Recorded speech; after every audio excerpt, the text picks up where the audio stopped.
Pogi, sige na. No. Yun. Ginagawa pa. Busy ako. Pogi, sige na. Kung na naman. Boss torbuhin. Pogi, sige na. Ba? Sige na. Always on my mind, that's how much I care. I can't think of a time. Sabi nga nila, you don't have to be rich to travel well. Kaya hanggat bata pa kami at kaya pa namin mag-travel, go lang ng go. Dahil darating ang oras, hindi mo na magagawa ang dapat ginawa mo sana noon. May silang oras, kaya enjoy life. Kami ang Pamilya Lakwatsero. Yo! What's up mga kalakwatsero? Isang magandang buhay sa inyo at sana ay matupad lahat ng hiling sa buhay. Yan, napakaganda ng panahon ngayon dahil halos isang buwan din nag-uulan. Kaya naman ngayon lang kami nakapaglakwatsa uli. Andito kami ngayon sa isa sa magandang spot na pinupuntahan lagi ng mga taga Manila. Dito yan sa Batangas, Lobo, Batangas. Sobrang ganda ng panahon ngayon. Napakaganda ng sinag ng araw. Kaya halos para kang nasa Palawan. No? Ang ganda. Sobrang ganda ng tubig, yung buhangin. Sobrang sarap maligo. Maligam-gam yung tubig. Ha? Oh, Makati. Wala na Makati. Kaya mga kalakwatsero, samahan nyo kami at mag-swimming tayo ulit dito sa Lubog, Batangas. Gusto nyo naman makita? Tara, let's go!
Madali lang naman siyang mahanap. Dito lang yun sa may Batangas sa Lobo.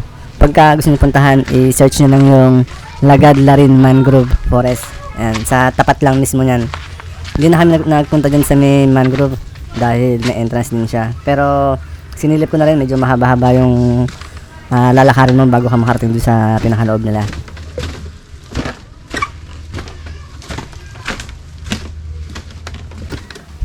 Tapat lang mismo ng mangrove yung nakuha naming resort. Mura lang din siya, kaya dito na kami nag-stay ng 2 days and 3 nights. Ayan. Pagpasok mo, nakikita nyo yung medyo masikip na daan, pero kasi naman yung mga kotse. Ayan, dyan kami nag-stay. Diba? Ang ganda. Oh, diba? Pero hindi pala dyan. Dito kami sa Mesquinita, sa likod nyan.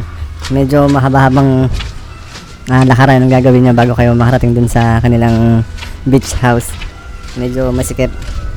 Tapos wala rin silang bilihan ng mga karne, yung gulay, isda. Kaya dapat pagpunta nyo dun sa may resort nila, meron na kayong mga baon. Pero yung mga pang ingredients, yung mga nor, asin, yung mga patis, toyo, meron silang maliit na mga tindahan dyan. Ayan, medyo masikip yung daan nila. Medyo eskinita. Yung bang akala mo yung walang nalulusutan. Pero yun pala sa may dulo meron. Medyo makitid talaga. Kaya kung meron kayong mga dalang malalaking gamit, baka hindi magkasya. Ito, dito nyo makikita yung mga itsura talaga ng dadaanan nila. Oo, yung bago kayo marating. Sa iba kasi hindi nila pinupost sa Facebook or sa social media yung mga dadaanan mo bago ka marating sa kanila. Yung parking lot, hindi rin pinapakita. Laging yung front beach agad yung pinapakita nila. Yung itsura ng loob ng bahay. Pero ito, ayan, ganyan na itsura niya. Pagpasok mo naman sa loob nila, ganyan yung itsura nila. Maganda naman, malinis. Tapos mabait pa yung caretaker nila. Ito yung unang kwarto. Medyo maliit ang aircon nila pero sobrang lamig din ah. Malamig kasi yung panahon sa labas eh. Meron na silang TV.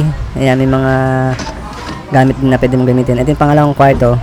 Ganun din naman. Isang aircon. Malamig din siya. Diba? Malaki din yung kama. Tapos may mga gamit din sila. Meron din silang mga ref. Ayan, pinapagamit yan. Kalan, gas, may libreng tubig. Ito naman yung CR nila. May bathtub pero hindi gumagana. Pero mahinahin tubig nila. Ayan, pag akit mo naman sa taas, meron ding 2 kwarto yata yan.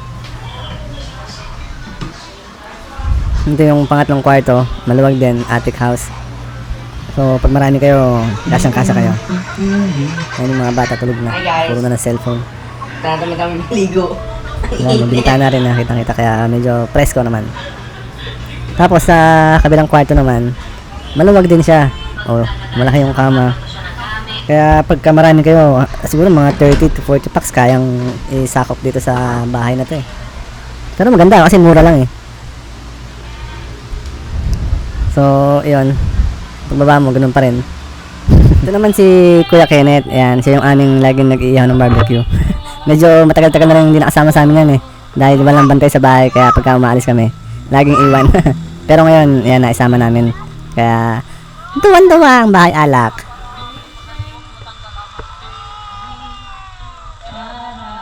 Sila yung aming kasama lagi pagka nag-outing kami. Yan, ang mga pamilya Lakwatsero. Yan, simple lang buhay namin. Pagka pagod na sa trabaho, sinasama namin sila mag-outing talaga. Kaya naman, ayan, mga tuwan-tuwa. Nagkakatuwa na rin kami. Yan si Kuya Lance, anak ng nag-aalaga ng anak ko. Yan, si Ate Ikay. Diba, masaya. Yan naman si Kuya Jiki, yung aming dancer. Para painggan natin sila. Gonna wish you more than the day I live. Break it down to your knees. Gonna say misery love company. It's not the fault of over everything. It's not the fault of give me what you need, baby. It's like you can slow down there with me. I'm everything you said I would be. It's not the fault of over everything. It's not the fault of missing what you need, baby. It's like you can slow down there. Oh, it's just like you can float away with me. Okay na, Kuya Lance. Maraming salamat sa iyong magandang performance. Yan, nagkaroon ka ng break. Yo, what's up mga Lakwatsero? Samahan nyo kami, bibili kami pansigang. Mapapansin nyo, ngayon ko lang ulit nagamit tong camera na to.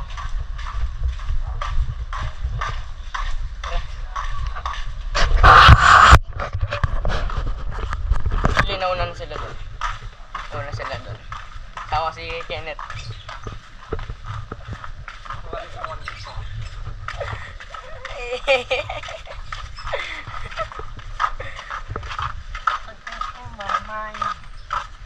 You're always on my mind. Marimar! Ito na nga, mamamalig ko niya yung mga nakaswimsuit. Mga ganyan. Sana namin Raptor gagamitin. Hindi naman pala. Akala rin namin eh. Ayun na nga, naubusan kami ng aming supply na makakain. Kaya sila yung naatasan na mamalengke.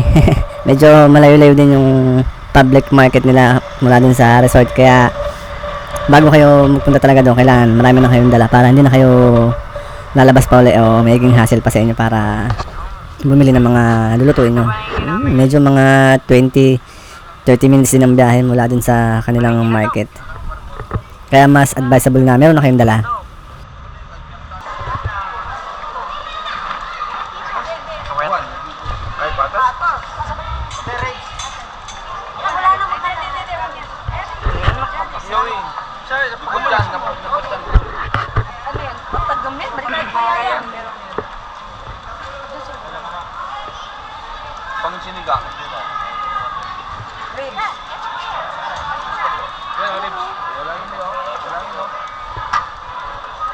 ito guys, nandito kami ngayon sa ano, Lubon ng Batangas.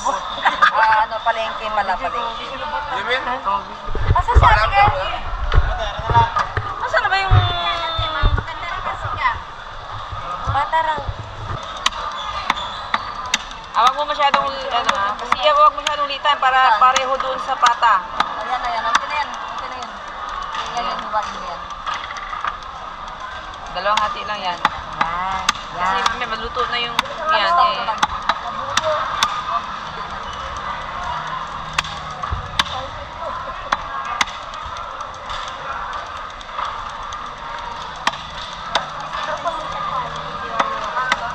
Kano daw doon, Tigayli? 5 plus. 5 plus daw, te. Sila mo ito ang pagkati, nanunumay, maliit yan. Yung lumulungoy pa sana. Spet, yun. Gawin? Sweet ba? Nidakal, pili mo ah.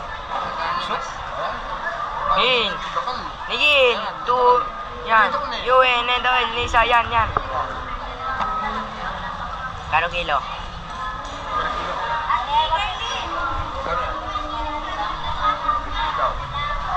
Hindi daw guys. Hindi daw mga ano. Ibinili mo nung...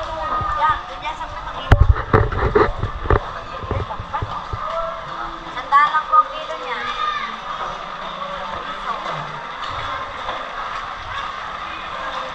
Yan ba? Sweet ang tumuyo. Paano ka piyo? Sweet ang tumuyo. Tagalog po please. Yun, mukha sabi na tiyo. Ito daw yung ginagawa sa sardinas. Pagbukas. Ikaw yung pagsin. Maganda po yan. Hindi pasyo eh, gata. Gata. Saan natin ipapagiling gata? May gata tayo. Pili ka na lang ngayon.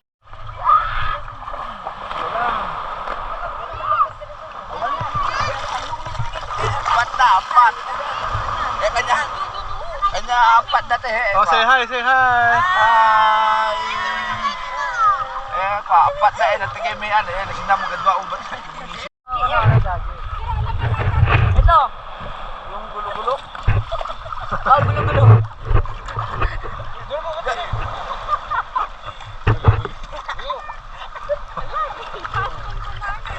Oh, makabok. Kay, liga na kay. Ayo pa, ayo kay. Ikaw, bitaw mo kay.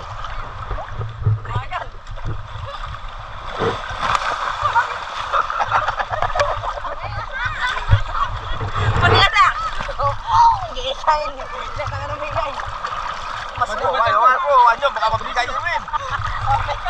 Ha? Kano ko sa angin niyo dalo na bigay. Yung lagi din ang pila kay guys. Naiiyak. Pila. Oy. Paano po makila? Oh, dito, lapin muna natin. Lalapin muna.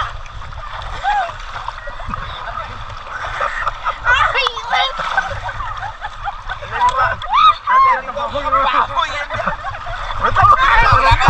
Wala kayong live. Gago, wala kayong light face ha?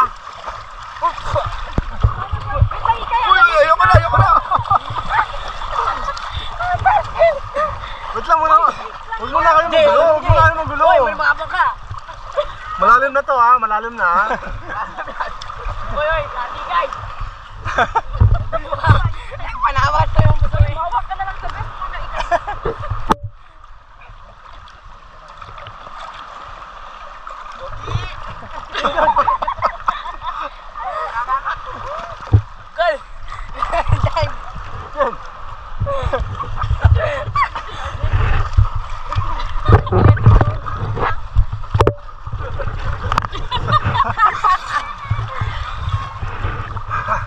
Oh, ano muna tayo, relax lang. Huwag muna kayo malikot. Maubos tayo na ng lakas. Malapit pa lang tayo pero ano na oh, malalim na.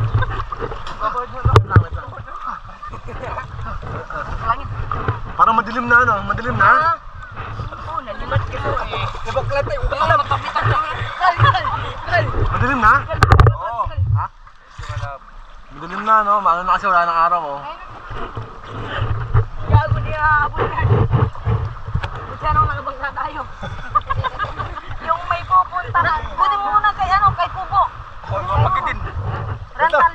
Baka tayo lumalayo, oh. Talaga yun. Layo nyo doon, no? Sa gitna. Oh, Para may ano kayo mamaya. Ito jarang bumigiling yung baga. Yan ang mamalungi, bago ka. Yan ang mamalungi, wag may blood test.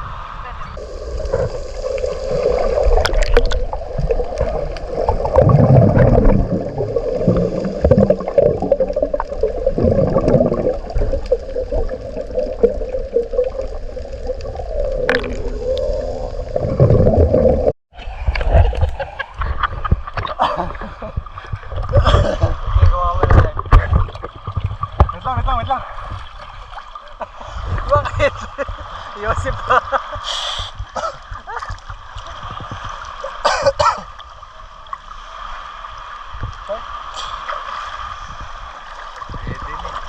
Wait lang. Mahirap.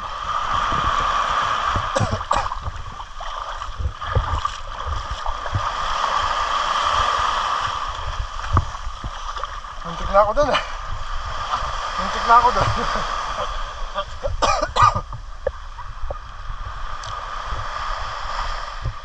Nasanay ako sa may ano. Nasanay ako dun sa... Scuba. Sa fins.